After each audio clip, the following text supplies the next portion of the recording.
আসসালামু আলাইকুম রহমতুল্লাহি ওয়া বারাকাতুহু। বিসমিল্লাহ ওয়াসসালাতু ওয়াসসালামু আলা রাসূলিল্লাহ ওয়া আলা আলিহি ওয়া আসহাবিহি ওয়া মাওয়ালা মা বা'দ। প্রিয় দেশবাসী, আবারও অত্যন্ত গুরুত্বপূর্ণ একটি ভিডিও বার্তা নিয়ে আপনাদের সামনে হাজির হয়েছি। রাত 11:15। আমরা জানি যে এখন আপনার কর্মক্লান্ত একদিকে, অন্যদিকে আপনার খুব উৎসব মুখর।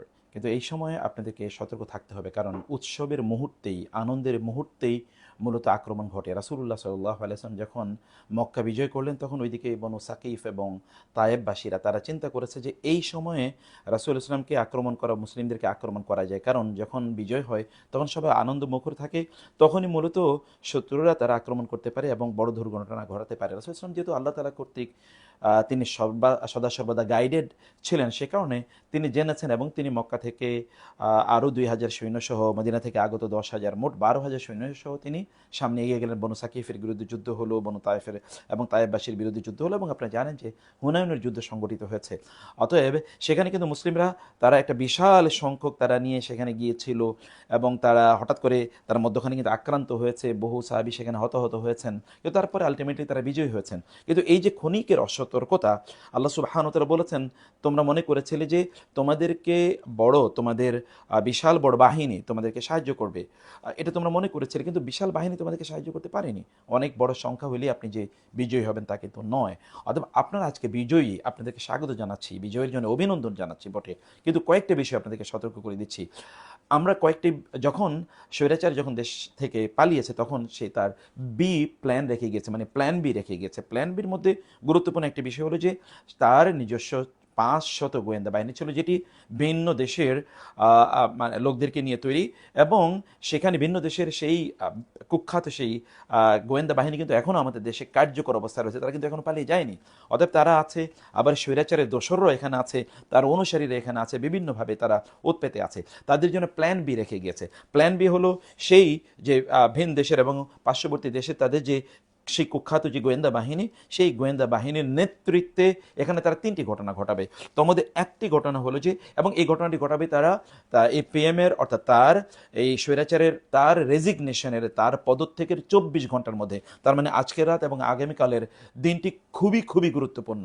এই সময়টি তারা, কারণ এর মধ্যে অন্তর্বর্তীকালীন সরকার গঠন হয়নি, অতএব এই জায়গায় তারা যে কাজগুলো করবে, সেই কাজগুলোর মধ্যে একটি কাজ হচ্ছে যে তারা এর মধ্যে সাধারণ মানুষের সাথে তারা মিশে যাবে, এবং তারা বীভৎস হত্যাকাণ্ড তারা ঘটাবে, এগুলোকে তারা ভিডিও রেকর্ড করবে, এবং বিদেশি চ্যানেলগুলোতে তারা এগুলোকে প্রচার করবে ডামাডোল পিটি। এবং আপনার যদি এখন ইন্ডিয়ার যদি পার্শ্ববর্তী দেশে তাদের যদি বিভিন্ন নিউজ চ্যানেলগুলো, নিউজ পোর্টালগুলো এবং টেলিভিশন চ্যানেলগুলো দেখেন, তাহলে দেখবেন যে সেখানে হত্যাকাণ্ডের কথা তারা বলছে, যে এখানে শতাধিক অলরেডি নিহত হয়েছে, বীভৎসভাবে নিহত হয়েছে, ইত্যকার কথাগুলো তারা প্রচার করে বেড়াচ্ছে। এবং তারা এই কথা বলবে যে এখানে তাদের উদ্দেশ্য হলো যে তারা এই কথা বলার সময় তারা তারা আপনার যারা এগুলো করবে, তারা সেখানে তারা স্লোগান দেবে, আল্লাহু আকবার, লিল্লাহি তাকবীর, এবং এটা তারা অলরেডি তারা প্রচার করা শুরু করে দিয়েছে যে এটা আসলে জিহাদিদের আক্রমণ, অর্থাৎ এটা ছাত্র জনতার আন্দোলন থেকে এটা হাত ছাড়া হয়ে গিয়ে তাদের ব্যাহাত হয়ে গিয়েছে, এবং এটি মৌলবাদীদের, ধর্মান্ধদের, ফান্ডামেন্টালিস্টদের, রিঅ্যাকশনারিদের, মানে যারা প্রতিক্রিয়াশীল এরকম কথাবার্তা বলে, এমনকি জিহাদিস্ট অথবা ধরুন জামাত, শিবির, হাবিজাবি ইত্যাদি কথাবার্তা বলে তাদের মাধ্যমে এই হত্যাকাণ্ড ঘটছে, এই ধ্বংসযজ্ঞ ঘটছে, এটা বলে তারা প্রচার করবে। অলরেডি তারা এটা প্রচার করা শুরু করে দিয়েছে। অতএব আপনাদের এবং আমাদের এই জায়গায় খুবই সতর্ক থাকতে হবে যে কোনো অবস্থায় যেন হত্যাযোগ্য যেন সংগঠিত না হয়, কোনো রক্তপাত যেন না হয়, কারণ রক্তপাতের উপর ভিত্তি করে আপনাদের বিজয় অর্জিত হয়েছে। মনে রাখবেন, বিজয় অর্জনের চেয়ে বিজয় রক্ষা করা, স্বাধীনতা অর্জনের চেয়ে স্বাধীনতা রক্ষা করা অনেক অনেক কঠিন। আমরা তো সেই 1947 স্বাধীন হয়েছি, 71 স্বাধীন হয়েছি, কিন্তু আমরা কি সেটা রক্ষা করতে পেরেছি? না, পারিনি। বরং আমরা ভিন দেশিদের, অথবা আমরা এই পার্শ্ববর্তী দেশের তাবেদারদেরকে আমরা দেখেছি যে কীভাবে তারা 15-16 বছর পর্যন্ত আমাদেরকে শোষণ করেছে, আমাদের সাংস্কৃতিকভাবে, অর্থনৈতিকভাবে এবং রাজনৈতিকভাবে কীভাবে আমরা তাদের শোষণের শিকার হয়েছি। অতএব এটি খুবই গুরুত্বপূর্ণ। এবং 2 নম্বরে তারা যে কাজটি করবে, তাহলে যে তারা এখানে বিশেষ করে তারা সংখ্যালঘুদের ওপর তারা আক্রমণ করবে। সংখ্যালঘুদের তাদের যে মন্দিরগুলো আছে, তাদের বা সিনাগগ বা গির্জা, অর্থাৎ তাদের যে উপাসনালয়গুলো রয়েছে, এই উপাসনালয়গুলোতে তারা আক্রমণ করবে, উপাসনালয়গুলো তারা পুড়িয়ে দেবে, এবং এগুলোকে তারা ধ্বংসস্তূপে পরিণত করবে, তারা জ্বালিয়ে দেবে। এখানকার অন্য ধর্মাবলম্বীদের যারা আছে, বিশেষ করে হিন্দু ধর্মাবলম্বী, তাদেরকে তারা হত্যা করবে, তাদেরকে তারা লাশ বানাবে। এটা তাদের কিন্তু তাদের মানে গেম বা প্ল্যান বির যে কথা বলছি সেই প্ল্যান বির এটা অংশ। এবং আপনারা দেখেছেন ইতিমধ্যে, আপনি যদি ভারতীয় তাদের বিভিন্ন ধরনের তাদের পত্রপত্রিকা বা টেলিভিশন চ্যানেলগুলো দেখেন, যদি একটু সতর্ক থাকেন আপনারা, তাহলে দেখবেন যে অলরেডি এটা প্রচার করা শুরু করে দিয়েছে তারা, যে এখানে আক্রমণ হয়েছে মন্দিরগুলোতে এবং তাদেরকে হত্যা করা হয়েছে, তাদের বাড়িঘর জ্বালিয়ে পুড়িয়ে দেওয়া হচ্ছে, এগুলো কিন্তু করছে তারা। অতএব এই কাজগুলো যে এখানে যারা আন্দোলন করছে তারা অথবা আমাদের সাধারণ মানুষ বা মুসলিমরা যে করছে, এটা কিন্তু নট নেসেসারিলি, এটা কিন্তু তাদের প্ল্যানের অংশ। অথবা এই কাজগুলো ঘটবে। এবং 3 নম্বর যে কাজটি, তা হলো যে তারা বিভিন্ন বড় বড় সরকারি যে স্থাপনাগুলো আছে, স্থাপনাগুলো তারা আক্রমণ করবে। এগুলো ধরুন এই যে আমরা বলছি যে গণভবন আছে, সংসদ ভবন আছে, এবং বিভিন্ন রাষ্ট্রীয়, ধরুন সেটা সেতু হতে পারে অথবা টোল প্লাজা হতে পারে, আর অন্যান্য জিনিস হতে পারে। সরকারি যে স্থাপনাগুলো আছে, যে রাষ্ট্রীয় যে স্থাপনাগুলো আছে, এই স্থাপনাগুলো, বড় বড় স্থাপনাগুলো বা নিদর্শনগুলো তারা পুড়িয়ে দেবে, এগুলো তারা জ্বালিয়ে দেবে, এগুলো তারা ধ্বংস করে দেবে। এবং এর মাধ্যমে তারা প্রমাণ করবে যে এটা একটা অকার্যকর রাষ্ট্র, অথবা তারা প্রমাণ করবে যে স্বৈরাচার যে সদ্য পলায়ন করেছেন যে স্বৈরাচার, সেই স্বৈরাচার ছাড়া বাংলাদেশ কোনোদিন চলতে পারে না, অথবা তার অধীনস্থ ছাড়া বাংলাদেশের সংখ্যালঘুরা কোনোদিন নিরাপদ না। একথা সে প্রমাণ করতে যাবে, তার প্ল্যান বি এর একটি অংশ। সেই কারণে আমরা আপনাদেরকে যে কথাটি বলবো যে আজকের রাতটি খুবই গুরুত্বপূর্ণ। এই রাতে আপনাদেরকে সতর্ক থাকতে হবে। এমনিতে আমরা সাধারণ মানুষকে বলবো, আপনারা চিন্তা করে দেখুন যে মানুষের সম্পদ নষ্ট করা, সম্পদকে ধ্বংস করা, এটা কিন্তু কোনো অবস্থায় আল্লাহ তাআলা অনুমোদন দেন। এটাকে আল্লাহ তাআলা হারাম করে দিয়েছেন। এবং সম্পদ লুট করা, এটাকে আল্লাহ তাআলা হারাম করে দিয়েছেন। আপনি কার সম্পদ লুট করছেন? এটা রাষ্ট্রীয় সম্পদ, 18 কোটি মানুষের সম্পদ, সেখানে আমারও ভাগ আছে, আমারও সেখানে অধিকার আছে। আপনি আমার সম্পদ নেওয়ার কে, কেন আপনি সেটি নিচ্ছেন? এবং সেখানে আরও 18 কোটি মানুষের সম্পদ আছে। কিয়ামতের দিন 18 কোটি মানুষের এই দায় কিন্তু আপনাদেরকে পরিশোধ করতে হবে। সেখানে রাষ্ট্রীয় কোনো সম্পদ ধরবেন না অনুগ্রহ করে, এবং অন্যান্য মানুষের সম্পদও ধরবেন না। সেটা কি আপনার সম্পদ, সেটা যদি অন্য যারা অপরাধী আছে, যারা দুর্নীতিবাজ আছে, তাদের সম্পদ রাষ্ট্রীয় কোষাগারে গিয়ে সেগুলো মানে অন্তর্ভুক্ত হবে, কিন্তু রাষ্ট্রীয় কোষাগারে সেগুলো নিয়ে যাওয়া হবে, আর তারপর সেগুলো রাষ্ট্রের কাজে লাগবে। আপনি সেটি নিয়ে আর কি, আপনার তো সেখানে কোনো অংশগ্রহণ নাই। অতএব এটি আপনি গ্রহণ করার কোনো সুযোগ নাই। 2 নম্বর বিষয় হচ্ছে যে যারা সংখ্যালঘু আছে তাদের উপর খবরদার, তাদের উপর কোনো আক্রমণ করা চলবে না।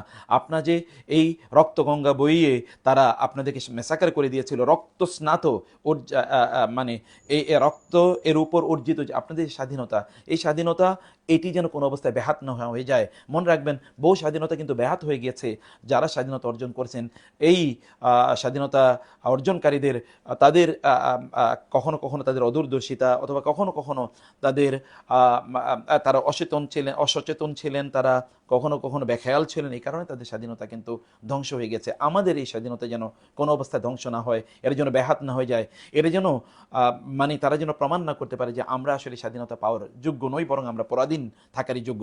আর অন্যদিকে আপনি দেখুন, অমুসলিমদের উপর আঘাত করাকে ইসলাম অনুমোদন করে। ইসলামী শরিয়াতে বলে যারা মুসলিম দেশে যারা অমুসলিমরা বসবাস করে তারা জিম্মি, অতএব বা তারা এই যে এদের অন্তর্ভুক্ত, অতএব তারা তো আপনাদের এখানে থাকার অধিকার প্রাপ্ত। তারা এর এখানে তারা ট্যাক্স দেয়, এবং এখানে তারা নাগরিক সুবিধা পাওয়ার জন্য ইসলামিক শরিয়া তাদেরকে অনুমোদন দিয়েছে। রাসূল সাল্লাল্লাহু আলাইহি ওয়াসাল্লাম বলেছেন, যদি যারা মুসলিম দেশে অমুসলিমরা যারা বসবাস করে তাদের কেউ যদি অন্যায়ভাবে তাদেরকে হত্যা করে বা তাদের রক্ত পাত করে, তাহলে এই সকল ব্যক্তিরা জান্নাতে যাবে না, জান্নাতের তারা গন্ধ পাবে না। অতএব এটা খুবই গুরুত্বপূর্ণ একটি বিষয়।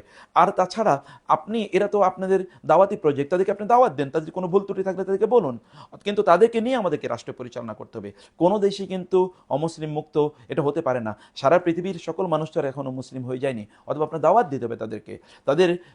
তারাও কিন্তু যদি আপনাদের আঘাতে তারা যদি ক্ষতবিক্ষত, তাহলে তারাও কিন্তু মাজলুম। মনে রাখবেন, জালেম এবং মাজলুমের মূল পার্থক্য কি? জালেমকে আল্লাহ তারা ঘৃণা করেন, মাজলুমকে আল্লাহ সুবহানাহু ওয়া তাআলা এইভাবে আল্লাহ সুবহানাহু তাকে সাহায্য করেন যে আল্লাহ তাআলার কাছে যদি মাজলুম হাত তোলে, সে কি মুসলিম নাকি অমুসলিম তাতে কিছুই দেখার বিষয় নয়, বরং মাজলুম হাত তোলে আল্লাহ তাআলা মাজলুমের হাতকে কবুল করেন, এবং তার মাঝে এবং আল্লাহর মাঝে কোনো ব্যবধান থাকে না। মনে রাখবেন, মুসলিম জালেম হলেও তার দোয়া কবুল হয় না, দেখেছেন না জালেমদের অবস্থা? আর অমুসলিম মাজলুম হলেও কিন্তু তার দোয়া কবুল হয়ে যায়। অতএব ওদেরকে মাজলুম বানাবেন না। তাইলে আপনারা মাজলুম হওয়ার কারণে আল্লাহ তাআলা আপনাদেরকে বিজয় দিয়েছেন। যদি তারা মাজলুম হয়, তাহলে আল্লাহ তাআলা তাদেরকে বিজয় প্রদান করবেন। কারণ আল্লাহ সুবহানাহু ওয়া তাআলা বলেছেন যে আল্লাহ তাআলা আল মুস্তাদআফিনা মিনার রিজালি ওয়ান নিসাই ওয়াল উইলদান, যারা দুর্বল করে রাখা হয়েছে যাদেরকে জমিনে, তাদেরকে আল্লাহ তাআলা বিজয় প্রদান করবেন। অতএব আপনি তাদেরকে দুর্বল মনে করে তাদেরকে আক্রমণ করবেন, এটি কোনো অবস্থায় করবেন না, এবং তাদের এজেন্ডা বিকে বাস্তবায়ন করার সুযোগ করে দেবেন না। আদারওয়াইজ মনে রাখবেন, ভিন দেশিরা, পার্শ্ববর্তী দেশেরা তারা কিন্তু মৌকা খুঁজবে এবং তারা যে কোনো সময় হতে পারে তারা আক্রমণ করে বসতে পারে। এটিকে আপনি কোনো অবস্থায় আপনি এই রাস্তা খুলে দেবেন না। অন্যথায় এই যে স্বাধীনতা, কষ্টার্জিত স্বাধীনতা অর্জনের এবং এটা ব্যাহত হয়ে যাওয়ার পেছনে কিন্তু আপনি দায়ী থাকবেন, কেয়ামতের দিন পর্যন্ত আপনি দায়ী থাকবেন। এটি কোনো অবস্থায় করবেন না অনুগ্রহ করে। অতএব এই জায়গায় আপনাদেরকে সতর্ক থাকতে হবে। এবং আমি বলবো যারা বাংলাদেশে, যারা বিশেষ করে আলেম ওলামায়ে কেরাম যারা রয়েছেন, মাদ্রাসাগুলো যারা পরিচালনা করেন, ইসলামিক সমাজ ব্যবস্থা যারা বিনির্মাণ করতে চান, আপনাদের দায় অনেক অনেক বেশি। এমনিতে তো মানুষের রক্ষা করার জন্য আপনাদেরকে আল্লাহ সুবহানাহু ওয়া তাআলা প্রতিনিধি হিসেবে পাঠিয়েছেন। আপনাদের প্রতিনিধিত্ব করতে হবে। একদিকে কুনতুম খায়রা উম্মাতিন উখরিজাত লিন-নাস তা'মুরুনা বিল মা'রুফ ওয়া তানহাউনা আনিল মুনকার ওয়া কাযালিকা জাআলনাকুম উম্মাতান ওয়াসাতান লিতাকুনু শুহাদা আলান নাস। আপনারা মানুষের জন্য স্ট্যান্ডার্ড হন। মানুষ দেখুক, গোটা পৃথিবী দেখুক যে আপনারা কিভাবে এই রাষ্ট্রকে আপনারা রক্ষা করছেন, রাষ্ট্রের উন্নয়নে, কল্যাণে আপনারা কিভাবে এগিয়ে আসছেন।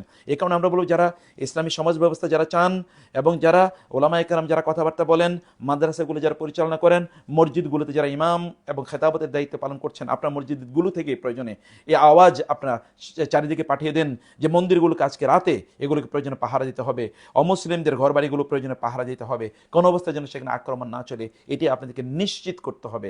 মাদ্রাসার ছাত্ররা প্রয়োজনে আজকে রাতে ঘুমাবে না, আলেম ওলামায়ে কেরাম প্রয়োজনে আজকে রাতে ঘুমাবে না, ইসলামী শাসন ব্যবস্থা যারা চায় তারা প্রয়োজনে আজকে রাত্রে ঘুমাবে না, এবং অন্যান্য রাজনৈতিক দল যারা এই স্বৈরাচারের বিরুদ্ধে যারা ছিলেন তারা আপনার প্রয়োজনে আপনাদেরকে যদি এই কষ্টার্জিত স্বাধীনতা যদি আপনারা রক্ষা করতে চান, তাহলে প্রয়োজনে আপনারা নির্ঘুম রাত কাটান, স্থাপনা রক্ষা করুন, আপনারা সম্পদ রক্ষা করুন, আপনার অমুসলিমদেরকে বা ভিন্ন ধর্মের অনুসারীদেরকে আপনারা রক্ষা করুন।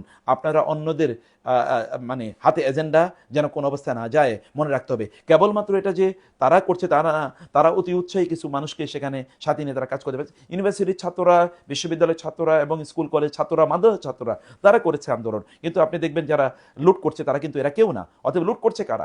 এরা কেন লুট করছে? তাদেরকে বাধা দেন, তাদেরকে নাসিহা করুন, বলুন যে এটা যেন তারা না করে। আপনারা বিভিন্ন জায়গায় পুড়িয়ে দিচ্ছেন, আপনার গণভবন, আপনারা সেখানকার সম্পদ নিয়ে যাচ্ছেন, এবং আপনারা সংসদ ভবন আপনারা এটা আপনাদের পরিচালনা করা লাগবে না, আপনারা সেখানে করছেন। বিভিন্ন টেলিভিশন চ্যানেলগুলো আপনারা ধ্বংস করে দিচ্ছেন, আপনারা পুলিশেরই মানে স্থাপনাগুলো ইত্যাদি ধ্বংস করছেন, বিভিন্ন বাড়িঘর আপনারা আক্রমণ করছেন। কেন আপনারা সেগুলো করবেন? এগুলো করার কোনো অধিকার আপনাদের নাই। বরং এগুলো না করে আইনি ব্যবস্থা তাদের বিরুদ্ধে নিতে হবে, অথবা ওই সকল সম্পদগুলো যেন রাষ্ট্রীয় কোষাগারে যেন এগুলো চলে আসে, সেই ব্যবস্থা আপনাদেরকে করতে হবে। কিন্তু এগুলোতে আপনাদের কোনো অধিকার নাই, এটি আপনারা কোনো অবস্থায় করবেন। আপনাদের ঘাম ঝরানো টাকা দিয়ে কিন্তু এই সকল স্থাপনা তৈরি করা হয়েছে, তাহলে আপনারা কেন সেগুলো ভাঙবেন? সেগুলো কোনো অবস্থায় আপনারা ভাঙবেন না। এগুলোতে কোনো অবস্থায় আপনাদের যেন হাত যেন কলঙ্কিত না হয়। এই কলঙ্কিত হাত নিয়ে আপনারা আল্লাহর কাছে দোয়া করতে পারবেন না, সেই দোয়া আল্লাহ তাআলা কতটুকু করবেন আমরা জানি না। সে কারণে আলেম ওলামাদের কাছে আমার মূল আবেদন, মূল আহ্বান, আপনারা এবং যারা ইসলামী সমাজ ব্যবস্থা চান তাদের কাছে মূল আহ্বান যে আপনাদেরকে মানে কালার করা, আপনাদেরকে এখানে অপরাধী হিসেবে দেখানো, এটাই মূলত অন্যরা করছে। এবং আপনি যদি পার্শ্ববর্তী দেশে তাদের যদি টেলিভিশনগুলোতে দেখেন, তাহলে তারা অলরেডি প্রচার করা শুরু করে দিয়েছে যে এখান থেকে মানে যারা সংখ্যালঘু আছে তারা হাজারে হাজারে না, লক্ষ লক্ষে না, কোটিতে তারা গিয়ে নাকি তা পার্শ্ববর্তী দেশে তারা উঠবে। অতএব তাদের দেশ সয়লাভ হয়ে যাবে এখানকার রিফিউজিদের মাধ্যমে। সে কারণে তারা বর্ডারগুলো অলরেডি সিল করে দিয়েছে, এবং তারা অলরেডি, আপনি জানেন যে এই স্বৈরাচারী যখন তিনি পালিয়েছেন, তিনি অলরেডি দিল্লিতে গিয়ে তিনি সেখানকার সেই দেশের সিকিউরিটি প্রধানের সাথে বৈঠক করেছেন, সেখানকার বিমান বাহিনীর প্রধানের সাথে বৈঠক করেছেন, আরও অনেক বৈঠক করছেন। কারণ তারা এমনিতে আপনাদেরকে ছেড়ে দেবে এটা আপনার মনে করার কোনো কারণ নাই। এমনিতে তো সে এখান থেকে পালাতে বাধ্য হয়েছে একটা প্রেক্ষাপটে, কিন্তু কোন প্ল্যান নিয়ে গিয়েছে সেটা কিন্তু আমরা ব্যাখ্যা করেছি। এই প্ল্যানের কাছে আমাদের পরাজিত হলে চলবে না, আমরা পরাজিত হতে চাই না। আমাদেরকে অবশ্যই ইনসাফের উপর, যা কিছু ইসলাম বলে সেই তার উপর, যা কিছু ইনসাফ বলে তার উপর, যা কিছু শরিয়া বলে তার উপর আমাদেরকে অবশ্যই দাঁড়িয়ে থাকতে হবে। আমি অনুরোধ করছি করজোড়ে আপনাদেরকে, প্লিজ আপনারা কনসেনসাস হন, আপনারা সজাগ থাকুন, আপনারা স্বাভাবিক হন। এরকম করবেন না এই চারিদিকে আমরা যা বিভৎস ঘটনা শুনতে পাই, গ্রাম অঞ্চলে এগুলো শুনতে পাচ্ছি যে সেখানে এগুলো ছড়িয়ে পড়েছে। তাইলে যারা রাজনীতি করতে চান তাদের দায়িত্ব কী, তাদের দায় কী, তাদের জনশক্তি কী করছে, এবং ইসলামিক রাষ্ট্র ব্যবস্থা বা ইসলামিক সমাজ ব্যবস্থা যারা তৈরি করতে চান তাদের লোকজন কোথায়? আপনাদেরকে তো এগুলো রক্ষা করতে হবে, কারণ দিন শেষে এই অভিযোগ আপনাদের বিরুদ্ধে আসবে এবং আপনারাই দিন শেষে অভিযুক্ত হবেন। আর আপনারা দেখেন না এই দেশে যত রক্ত ঝরেছে, আপনাদেরই রক্ত ঝরেছে, আলেমদের রক্ত ঝরেছে, অথবা যারা ইসলাম শাসন ব্যবস্থা চান, তাদের রক্ত ঝরেছে। আপনাদেরকে সজাগ থাকতে হবে। মসজিদগুলো প্রয়োজনে আলেম ওলামায়ে কেরামরা মাদ্রাসা ছাত্রদেরকে বলবো তোমরা পাহারা দাও। মসজিদগুলোকে বলবো যে মসজিদগুলো থেকে প্রয়োজনে এ ঘোষণা আসুক, এখন তো আপনাদের মেম্বার, এখন তো উন্মুক্ত, এখন তো আর এখানে স্বৈরাচার নাই, এখন কাউকে ভয় করার কোনো কারণ নাই। এখন আপনারাই এই দেশের মালিক, আপনারাই এই দেশকে সাজাবেন, আপনারাই এই দেশকে গঠন করবেন, কিন্তু এটা যেন কোনো অবস্থায় ব্যাহাত না হয়ে যায়। এই সতর্ক বাণীগুলো চারিদিকে ছড়িয়ে দিন প্লিজ, সবার কাছে ছড়িয়ে দিন, যেন কেউ এই অন্যায় পথে পা না বাড়ায়। আল্লাহ আমাদের এই স্বাধীনতাকে তুমি রক্ষা করো, তৌফিক দাও আল্লাহ। এই স্বাধীনতাকে তুমি, আমরা যেন এর মূল্য বুঝি, এই দেশকে যেন আমরা গঠন করতে পারি, সেই তৌফিক তুমি আমাদেরকে দাও। আলেমদেরকে আল্লাহ যথাযথভাবে ভূমিকা পালন করা তৌফিক দান করো। ওলামায়ে কেরামদেরকে বলবো যারা আহত হয়েছেন, নিহত হয়েছেন, তাদের খোঁজ খবর নিন, তাদের বাসায় যান এবং তাদের পুনর্বাসনের জন্য কাজ করুন, তাদেরকে প্রতিষ্ঠা করার জন্য তাদের পক্ষে কথা বলুন, তাদের পক্ষে আওয়াজ তুলুন। বিভিন্ন জায়গায় গণকবর পাওয়া যাচ্ছে, শোনা যাচ্ছে, সেগুলোতে যান এবং সেগুলোতে গিয়ে আপনার কথা বলুন, সেগুলোতে আপনারা জিয়ারত করুন এবং সেখানকার কারা এই কাজ করেছে তাদের পক্ষে আপনার আওয়াজ তুলেন। এটি আপনাদের দায়িত্ব, এটি আপনাদের কাজ। আপনাদেরকে দেখাতে হবে সমাজকে ভালো কাজ, আপনাদেরকে দেখাতে হবে, স্ট্যান্ডার্ড আপনাদেরকে রোপণ করতে হবে। আজকে যখন অন্তর্বর্তীকালীন সরকারের যখন প্রশ্ন আসে, তখন আলেম ওলামাদের নাম এখানে অনেক বেশি আসার কথা ছিল, কিন্তু আসেনি। কারণ হচ্ছে আলেমরা সমাজকে ভালো করে বুঝেনি, অথবা আলেমরা সমাজকে ভালো করে বিশ্লেষণ করেনি, সমাজের নেতৃত্ব নেয়ার মতো সেই যোগ্যতা হয়তো বা তারা অর্জন করেনি, অথবা তাদেরকে স্বীকৃতি দেওয়া হয় না। আপনারা দেখান যে আপনারা সেই যোগ্যতা আপনাদের রয়েছে এই সমাজ পরিচালনা করার মতো। আপনারা দেখেন না, পাশেই তো 1000 কিলোমিটার দূরে আরেকটি সমাজ ব্যবস্থা তৈরি করেছে আপনাদের মতো ছাত্র সমাজরা। সেই দেশটি পৃথিবীর 1 নম্বর মুদ্রার শক্তিশালী মুদ্রার দেশে পরিণত হয়েছে, সেখানে আল্লাহ তাআলা বারাকা দিয়ে পূর্ণ করে দিয়েছেন। এই ছাত্র সমাজরাই তো সেই দেশ পরিচালনা করেছে। আমাদের ছাত্র সমাজরাও এটা তৈরি করতে পারবে, পরিচালনা করতে পারবে, কিন্তু ওই রকম যোগ্যতা অর্জন করতে হলে যারা আপনাদের বিরোধী রয়েছে, আপনাদের বিরোধী হয়তো আপনাদের দেশেরই মানুষ, এই স্বৈরাচারীরা গোটা দেশকে তারা বিভক্ত করে ফেলেছিল। আপনাকে একই পথে চলবেন, একই পথ আপনারা মারবেন, আপনাকে বিভক্ত করে রাখবেন দেশকে? না, বিভক্ত করা চলবে না। বরং রাসূল সাল্লাল্লাহু আলাইহি ওয়াসাল্লামের মদিনার পলিসি অনুসারে, মদিনার সনদ অনুসারে এবং মক্কা বিজয়ের পরে তিনি যেভাবে মানুষকে তিনি গ্রহণ করেছিলেন, সেভাবে আমাদেরকে দেশ পরিচালনা করা লাগবে। আল্লাহ তাআলা আমাদেরকে বোঝার তৌফিক দান করুন। হে আল্লাহ, তুমি আমাদের রব্বি জাল হাদা বালাদান আমিনা, রব্বি জাল হাদাল বালাদা আমিনা ওয়ারযুক আহলাহু মিনাস সামারাত। হে আল্লাহ, তুমি এই দেশকে, এই নগরীকে আল্লাহ তুমি নিরাপদ বানাও এবং আমাদেরকে নিরাপদ একটা নগরী তুমি আমাদেরকে প্রদান করো আল্লাহ। এই দেশের মানুষকে তুমি আল্লাহ দিন বোঝার তৌফিক দান করো এবং তাদেরকে জাস্টিসের উপর এই দেশকে পরিচালনা করা তৌফিক দান করো এবং কুচক্রীদের, স্বৈরাচারদের তাদের আবার ফিরিয়ে তুমি এনো না। মনে রাখবেন প্রিয় দেশবাসী, যদি এই স্বৈরাচাররা যদি আবার ফিরে আসে, এই স্বাধীনতা আর কোনোদিন আপনারা পাবেন না। এই স্বাধীনতা আপনাদের একেবারে এটা একেবারে জনমের মতো ব্যাহাত হয়ে যাবে। ফলে এই স্বাধীনতা রক্ষা আপনাদেরকে করতে হবে। আল্লাহ তাআলার উপর আমরা তাওয়াক্কুল করছি, আল্লাহ সুবহানাহু ওয়া তাআলা এর উপর আমরা তাওয়াক্কুল করি। আল্লাহুম্মা রাব্বানা আলাইকা তাওয়াক্কালনা ওয়া ইলাইকা আনাবনা ওয়া ইলাইকাল মাসির। হে আল্লাহ, আপনার উপর তাওয়াক্কুল করে আপনার কাছে আমরা ফিরে আসি এবং আমাদের নির্ভরতা, গন্তব্য কেবল আপনার উপরই।